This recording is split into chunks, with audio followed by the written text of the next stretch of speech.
Bismillahirrahmanirrahim. Assalamualaikum warahmatullahi wabarakatuh. Waalaikumsalam warahmatullahi wabarakatuh. Para pemirsa dan sahabat beriman dimanapun berada, kita jumpa lagi di Ustadz Danu Official Channel bersama saya Tung.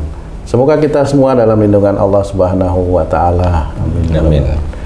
Di video kali ini kita akan ngaji lagi bersama guru kita Pak Ustadz Danu yang sudah hadir di sini bersama kami. Assalamualaikum Pak Ustadz. Waalaikumsalam warahmatullahi wabarakatuh. Assalamualaikum Mas Eko. Waalaikumsalam warahmatullahi wabarakatuh, Pak Tung. Alhamdulillah. Bang Ji, Assalamualaikum. Waalaikumsalam Pak Tung. Oke, para pemirsa dan sahabat beriman dimanapun berada, kita lanjut aja nih. Kali ini kita akan membicarakan satu masalah atau peristiwa penyakit. Ya sebenarnya sih bukan terlalu penyakit ya Pak Ustadz. Kata-kata yang sering diucapkan atau kita dengar itu masuk angin, seperti itu Pak Ustadz. Masuk angin. Saya punya teman hampir tiap hari masuk angin. Kalau ndak perut kembung, glegeen, kalau ditanya masuk angin Pak. Terus keroan memang merah sih punggungnya itu Pak Ustadz kalau dikerok, kalau masuk angin. Kalau ndak masuk angin dikerok ya ndak merah tuh apa jinnya keluar lewat kulit atau gimana gitu. Terus kadang-kadang waktu kita masih kecil, orang tua kita kalau kita pakai baju singlet tuh, pakai baju nanti kamu masuk angin gitu. Padahal angin tuh kan ciptaan Allah juga ya, kok nyakitin gitu. Jadi masuk angin itu secara tauhid memang ada hubungan dengan akhlak juga itu Pak Ustadz. Iya. Bismillahirrahmanirrahim. Assalamualaikum warahmatullahi wabarakatuh. Waalaikumsalam warahmatullahi wabarakatuh. Amin ya rabbal alamin. Memang kalau dicari di dalilnya masuk angin itu emang nggak ketemu sih. Nggak ketemu ya. Semua dalam mencari kesembuhan itu harus dicari berbagai macam cara. Yang jelas jangan sampai keluar dari syariat, tidak syirik dan juga tidak musyrik. Itu harus seperti itu. Kalau cari orang Arab sana masuk angin ya tetap makan aja madu begitu aja ya. Sampai sini pun ya sama. Tetapi persoalannya bukan hanya madu saja. Nah di sini saya memang meneliti sejak dulu masuk angin itu kenapa sih gitu. Ya, betul. Orang meriang masuk angin. Nah, kalau orang gelegean itu belum tentu masuk angin, ya belum tentu masuk angin. Kemudian orang yang mohon maaf ya kentut-kentut ya belum tentu itu masuk angin. Berarti ungkapan yang kurang tepat itu Pak Ustadz. Iya, masuk angin. Iya, tetapi ya sudahlah nggak apa-apa. Tetapi yang kentut-kentut ini memang Allah mengizinkan kentutnya agak lebih banyak kan, seperti itu. Ya bisa itu disebabkan karena makanan bisa, tapi Allah mengizinkan bisa karena kalau umpamanya yang sering-sering saya amati itu kan saya makan itu kan sama tiap harinya gitu ya. Bener. Ya sama lah rata-rata itu. Bener ya Pak Ustadz. Kadang saya diizinkan bisa kentut oleh Allah Ta'ala, kadang tuh enggak.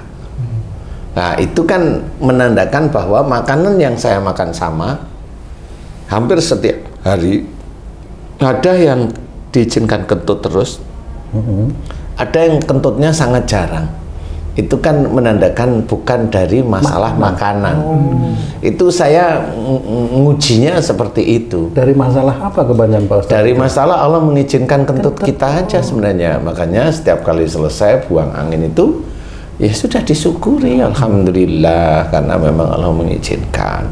Dan itu bukan masuk angin. Itu memang ada gas yang memang harus dikeluarkan. Istilahnya kalau orang kembung, perutnya kembung ya itu gas yang nggak bisa keluar. Sebenarnya insya Allah seperti itu. Nah masuk angin ini urusannya adalah dengan badan. Ya, dengan badan. Badan meriang dari mulai punggung atas sampai punggung bawah meriang. Jadi kalau kena angin dingin aja udah gerges gitu ya. Padahal yang nggak dingin-dingin amat. Siang ya gerges-gerges seperti itu. Itu masuk angin ya, meriang. Nah insya Allah yang selama ini saya amati, insya Allah itu disebabkan dari orang tersebut itu relatif jengkelnya itu setiap hari sering. Jengkel aja. Khususnya dalam masalah keluarga. Kalau di punggung itu insya Allah hubungannya dengan keluarga, entah itu masalah pekerjaan sehari-hari, entah itu masalah anak, masalah antara suami dan istri, itu di keluarga aja, itu intinya. Sehingga itu kalau jengkel itu momennya istrinya ngerjain sesuatu nih, dia lihat nggak bisa, bukan begini loh caranya ngerjain begini, enggak, ngerjain gitu kok nggak bisa. Betul. Awalnya itu terus, tapi kalau itu dikerjakan setiap saat, akhirnya ngejek istrinya, kemudian marah ini dan sebagainya. Itu yang akhirnya orang Muslim, saya cerita tentang Muslim karena kita Muslim, orang Muslim nggak sadar bahwa itu salah di hadapan Allah Ta'ala. Nah, ujian yang dihadapi terhadap istri atau suaminya, pada saat tersebut dia tidak lulus. Kalau dia ada kejengkelan, masuklah jin yang punya unsur itu panas masuk ke tubuh. Khususnya berhubungan dengan tulang punggung, kemudian di punggung, itu insya Allah seperti dia masuk di situ aja. Karena kebanyakan orang-orang Muslim itu kalau melakukan kesalahan yang saya amati, jarang yang tobat atau mohon ampun. Memang dia mohon ampun, istighfar, tapi di titik selesai sholat aja. Sholat pun banyak ustadz menceritakan kalau habis sholat berdoa istighfar itu dipergunakan, salah satunya adalah kalau dia salah dalam sholatnya, lalai dalam sholat, lalai itu memang salah lah istilahnya, atau kelewatan yang dia tidak sengaja, istighfarnya seperti itu. Nah, jarang sekali istighfar itu fokus kepada persoalan dia sehari-hari, marah kepada istri, jengkel kepada orang tua, jengkel kepada orang yang ngemudi mobil yang motong kita, kan gitu ya, di jalanan. Dan itu di jalanan, dan itu sangat jarang sekali orang Muslim itu paham bahwa itu salah. Nah, itu tetap dikerjakan bertahun-tahun sehingga itu menjadi catatan oleh Allah Ta'ala, itu suatu kesalahan. Nah, kejengkelan itu diibaratkan, memang yang selama ini saya memperhatikan orang-orang yang masuk angin relatif mudah sekali jengkel.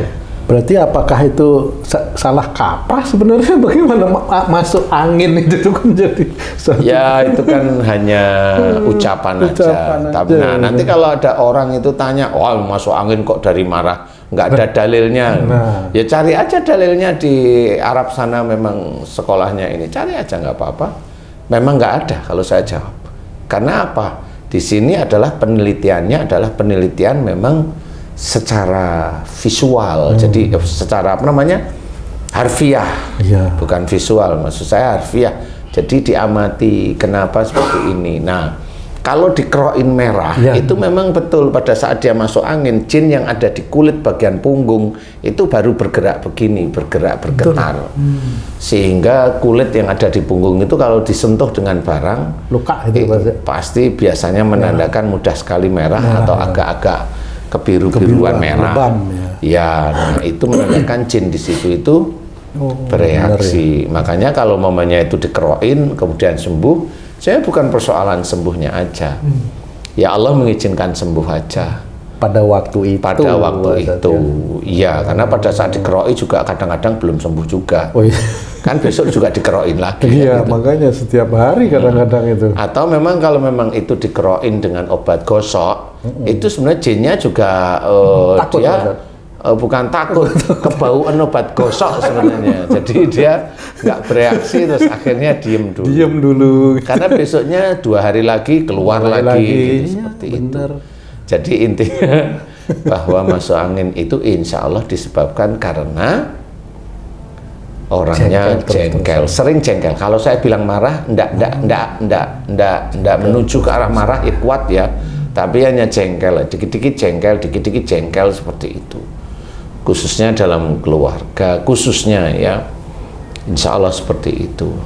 Jadi bisa caranya gimana ya? Kalau memang itu kelihatan setiap hari kok meriang masuk angin, ya coba mohon ampun kepada siapa? Keluarga siapa? Ya bisa istri, bisa suami, bisa orang tua, bisa mertua. minta ampun aja di situ. Nanti dites lagi, benar, beberapa bulan setelah itu dites masuk anginan enggak. Karena selama ini yang saya amati, setelah mohon ampun secara kontinu, enggak masuk angin dia. Dan belajar untuk tidak jengkel lagi, enggak. Walaupun itu tidak ada dalilnya di sana, enggak perlu dalil kalau masalah itu. Karena tobatnya sudah jelas, dalilnya ada dalam Quran. Kan sudah jelas. Persoalannya adalah karena kejengkelan dalam keluarga. Kejengkelan dalam keluarga tidak diajarkan oleh Rasul. Kan jelas sekali. Rasul tidak mengajarkan jengkel dalam keluarga, karena keluarga itu ujian yang harus dihadapin. Jadi kalau ada sesuatu yang tidak nyaman dalam keluarga, hadapin aja. Kalau nggak bisa, serahin sama Allah. Kalau pasangannya ngeyel, ya didoain agar soleh atau soleha, seperti itu aja sebenarnya.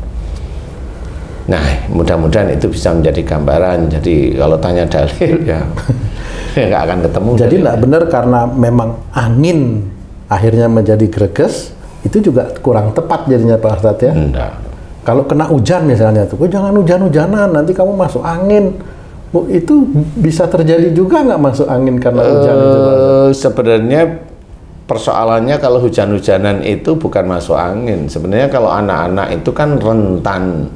Jadi kalau anak-anak sebelum akil balik itu, dia masih rentan dengan sikap orang tuanya. Dengan sikap orang tuanya, orang tua yang mana nih yang selalu jengkel-jengkelan, masih muda, anaknya masih kecil-kecil. Ini kan rentan jengkel-jengkelan ceritanya. Rentan jengkel, rentan marah, rentan. Nah, ini anaknya rentan sebenarnya. Nggak usah hujan-hujan aja batuk, nggak usah hujan-hujan aja panas. Kan seperti itu. Jadi hujan itu sebenarnya rahmat dari Allah Ta'ala. Insya Allah tidak akan menjadikan sakit, gitu, sakit. Ya. Kecuali memang berjam-jam hujan-hujanan dalam kondisi yang memang badannya lagi tidak nyaman, ya bisa aja seperti itu. Berarti ada kesombongan dia dalam melakukan itu. Ya, dan itu tidak boleh. Ya, walaupun jangan hujan-hujan nanti sakit ya, bukan hujan menjadikan sakit sih. Iya, benar. Tapi dia jangan terlalu seperti itu istilahnya. Kalau memang bisa berteduh ya berteduh. Oh, berarti jika seorang anak kecil yang belum akil balik mengalami sakit, itu penyebabnya kedua orang tuanya. Orang tuanya, insya Allah. Ini orang tuanya. Lah wong baru lahir aja bisa sakit kok anak-anak. Ada yang anaknya kena gula tinggi itu karena apa ya? Itu menurut teman-teman yang ahli-ahli gula itu kan karena apa namanya? Lifestyle atau karena macam-macam. Enggak, kalau saya mah insya Allah dari akhlak itu sendiri.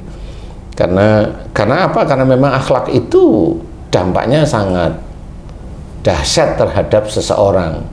Baik itu nanti kalau dia akhlak itu keluar jalur dari Rasul, dampaknya adalah musibah, yang paling ringan itu sakit. Kalau dia akhlaknya itu baik, mirip seperti Rasul, dampaknya nanti masuk surga.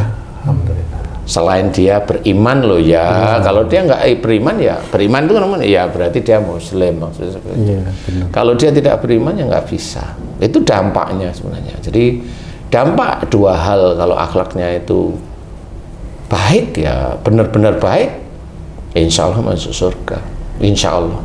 Dilihat aja itu banyak di Quran itu kan dilarang untuk ini, dilarang untuk itu, kan gitu. Ada cerita tentang Fir'aun, ada cerita tentang anaknya Nabi Nuh, ya, istrinya Nabi Nuh, kan begitu. Ada cerita tentang kaumnya Nabi Lut, kan seperti itu. Jadi itu cerita itu bukan untuk menghujat orang-orang yang seperti itu, enggak. Kita harus belajar bahwa ada enggak itu di diri kita. Jadi jangan kita itu menghujat orang lain, menghukum orang lain yang sebenarnya yang berhak menghukum itu Allah. Seperti itu. Ustaz, tadi Pak Tung bilang kan angin itu, Ustaz bilang kan nggak ada efek dari angin itu. Nah, dulu saya dibandingkan yang sekarang, kalau naik motor nggak pakai jaket nih Ustaz, masuk angin Ustaz. Kalau dulu nggak. Oh dulu enggak. Dulu gimana? Dulu maksudnya tuh waktu masih muda mungkin. Sebelum pensiun. Sebelum pensiun tuh naik motor nggak pakai jaket juga, kelilingan juga aman. Pulang-pulang nggak kembung gitu, nggak enak gitu, mau makan kok enak, mau apa enak gitu. Kalau nggak dikerok nggak sembuh gitu kan. Nah, kalau dulu nggak ada masalah, itu bedanya apa tuh Ustaz? Wah, itu macam-macam itu. Ji. Ini kalau memang mau menceritakan tentang kehidupan macam-macam. Kembung kalau nggak dikerok nggak hilang kan gitu, atau itu macam-macam. Satu, itu memang cara Allah mengingatkan bahwa umpamanya Haji J, umpamanya sejak dulu ibadahnya bagus, umpamanya di hadapan Allah ibadahnya bagus dilihat, tetapi haji itu masih ada kekurangan, kejengkelan yang selama ini jarang sekali dimohonkan ampun kepada Allah Ta'ala. Nah, kalau orang yang tidak sakit seperti itu, tidak sakit seperti masuk angin, dia pasti akan lupa, nggak akan pernah mohon ampunan terhadap kejengkelan yang dikerjakan setiap hari kepada, khususnya apa yang tadi masuk angin itu rentan khususnya pada keluarga. Nah, sekarang dites Haji C dengan istri aja, nggak usah yang lain-lain. Sering nggak jengkel? Itu dulu. Nah, kalau sering jengkel, nah ini dijawab nih Ci, kan ini juga sedulur beriman juga ingin lihat jawaban loh ya ini. Sering nggak jengkel gitu? Sering. Nah, kenapa dulu belum tidak diberikan dimunculkan oleh Allah Ta'ala? Bisa aja. Ini menurut saya, bukan menurut Allah. Ini menurut saya, karena ini kan pengalaman yang sering saya meneliti ya. Menurut saya itu memang kejengkelan Haji C belum masuk nisab ukurannya, sehingga pada saat itu belum dikeluarkan karena dulu ibadahnya masih biasa-biasa saja. Nah, sekarang sudah mulai sebelum pensiun nih, ibadahnya udah mulai dikuatin nih. Nah, imannya kan menguat itu Ci. Nah, kalau imannya menguat berarti dosa-dosa yang kemarin itu akan ditampakkan oleh Allah Ta'ala. Agar itu nanti Haji C juga ingat, nih loh kamu itu masih ada dosa di sini. Jadi Allah itu sebenarnya sayang kepada orang muslim. Kalau orang muslim itu diberi sakit, itu rasa sayang. Cuma sayangnya Allah bukan sayang yang kalau kita sayang umpamanya sayang sama seseorang wanita itu dengan sayangnya itu akan memberikan hadiah, bukan seperti itu. Belikan fasio. Sayangnya Allah itu beda dengan sayangnya manusia. Kalau manusia sayang memberikan sesuatu, kalau Allah sayang itu mengajari manusia itu nanti untuk masuk surga sebenarnya. Ampunan. Nah, dimunculkanlah sakit atau musibah agar paham bahwa dosanya ada di situ. Gitu. Nah, kalau sudah ada dosa di situ, agar orang ini tobat di titik itu. Agar nanti yang muncul itu kebaikan-kebaikan di hadapan Allah Ta'ala. Nah, itu sayangnya Allah kepada manusia. Cuma kadang manusianya nggak paham. Dibilang sakit itu rasa sayangnya Allah kepada kita. Iya, tapi nggak diapa-apain. Tobatnya kagak mau, kan gitu. Merasa dianya sendiri itu tidak pernah salah, tidak pernah dosa. Karena apa? Tidak ada dalil yang menerangkan bahwa masuk angin itu dari sanad-sanad nggak ada dijelasin, dia nggak mau ikut. Akhirnya kan bisa aja malah besok-besoknya itu malah akhirnya dia akhlaknya tidak baik, tidak mengikuti Rasul, ya akhirnya ya apa yang dia uraikan betul-betul itu nanti akan menjadikan timbangan di akhirat. Apa yang dia kerjain di dunia akan menjadi timbangan di akhirat. Innal hasanati yudhibnas sayyi'ah, itu betul-betul dia akan merasakan.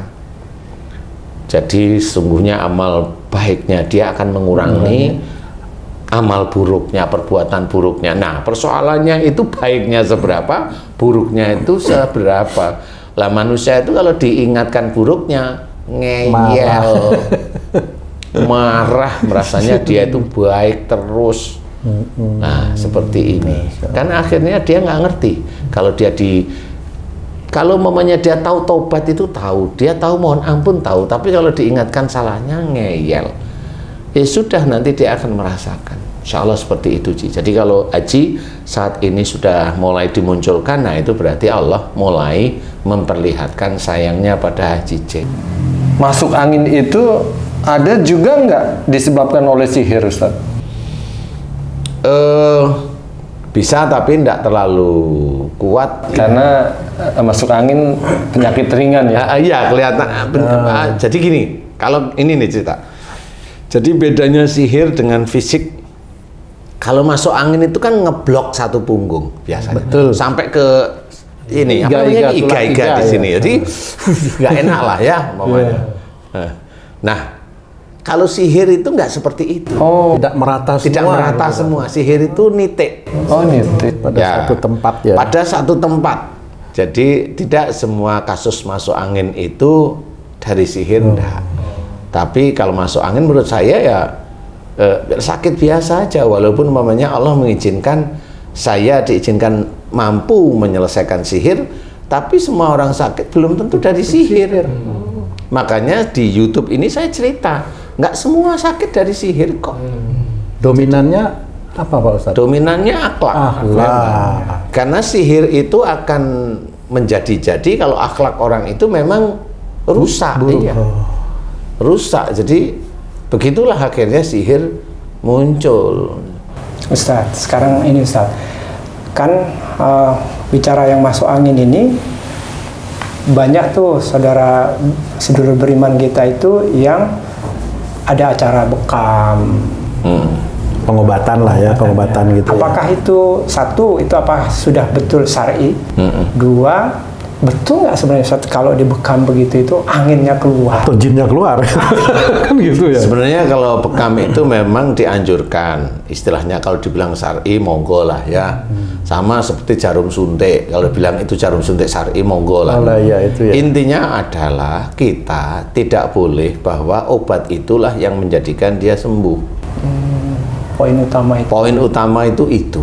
Orang berikhtiar itu boleh-boleh saja. Ya. Dan juga tidak boleh nyalain yang lain. Kalau saya paham, bekam itu boleh. Bekam itu kan mengeluarkan darah kotor sebenarnya. Tapi setelah dikeluarkan sakitnya sembuh nggak? Nah itu saya nggak pernah tahu karena saya nggak pernah dibekam istilahnya. Kenapa nggak pernah dibekam? Ya alhamdulillah diberi sehat sama Allah kan nggak perlu dibekam. Kan gitu ya. Jadi monggo kalau memang mau dibekam monggo, kalau sembuh monggo. Kalau kanker dibekam, monggo silahkan. Namanya ikhtiar kan? Iya. Ya kan? Kanker dibekam saya. Iya. Tapi intinya itu dilakukan, ya. Nah kalau momennya saya mengajarkan menyelesaikan penyakit dengan mengembalikan akhlak yang baik, dengan mengajarkan untuk orang itu mohon ampun di titik-titik tertentu yang menjadikan dia sakit. Karena penelitian saya sama seperti orang barat itu meneliti. Obat sakit gigi itu bisa pakai ini, obat sakit liver itu bisa pakai ini, bisa. Itu kan diteliti sebenarnya. Dan makanya kalau istilahnya kalau di YouTube kita itu kan alhamdulillah orang yang nggak pernah kenal saya, Betul. dia belajar beneran, mohon ampun tobat, alhamdulillah diberi kesembuhan kok. Dahsyat betul itu. Nah, Ya. makanya di sini loh ini meneliti, jadi bukan asal ngomong. Kalau ditanyain dalil, ya tanya aja kamu sama apa namanya yang kamu pelajari, karena memang di sini itu beda. Di sini meneliti. Betul. Kalau dalil itu cerita dari yang sudah dari sanad-sanadnya, kan beda di situ. Kalau ditanya dalilnya mana, ya nggak ketemu. Sama seperti itu. Kalau momennya sama seperti orang Arab pakai gamis, orang Indonesia pakai baju biasa. Dalilnya mana pakai baju itu? Lah nggak ketemu, memang beda. Kan nggak bisa itu seperti disalahkan. Kan nggak bisa. Itu menutup aurat, sama menutup auratnya. Kalau laki-laki ya, seperti itu. Nah, sakit juga sama. Apa yang saya ajarkan tentang sakit? Kembali ke akhlak yang baik. Ya. Itu syar'i sebenarnya. Jangan bertanya dalil.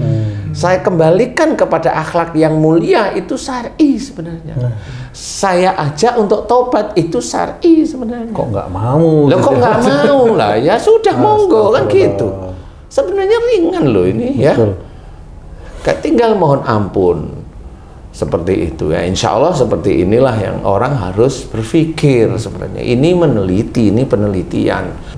Apa yang saya ceritakan ini adalah penelitian. Insya Allah tidak akan keluar dari garis Quran dan Sunnah seperti itu. Makanya kenapa saya bisa cerita, oh masuk angin mah Insya Allah tiap hari gampang jengkel, selesai. Berarti selama ini kasihan si angin ya Pak Ustadz dijadikan kambing hitam itu jadi. Iya. Bahkan Pak Ustadz itu saking seringnya orang, kadang-kadang orang kalau temen nih masuk angin tuh orang yang agak maaf ya agak sedikit aneh itu dibilang masuk angin juga itu Pak Ustadz. Kalau itu temenmu dulu itu. Bully-bulian itu kadang-kadang gitu tuh. Ya itu tidak apa-apa. Makanya kalau angin itu sebenarnya diberikan oleh Allah Ta'ala untuk menebarkan benih-benih, itu kan nggak bisa juga. Makanya kalau ada angin, ya kalau memang itu angin terlalu besar ya berlindung. Kan hanya gitu-gitu aja. Iya, benar. Dan jangan merasa hebat seperti itu. Karena bisa aja memang angin itu ada yang ikut. Gimana itu Pak Ustadz? Itu jin yang ikut. Ada memang seperti itu. Ya jangan ditantang lah gitu ya.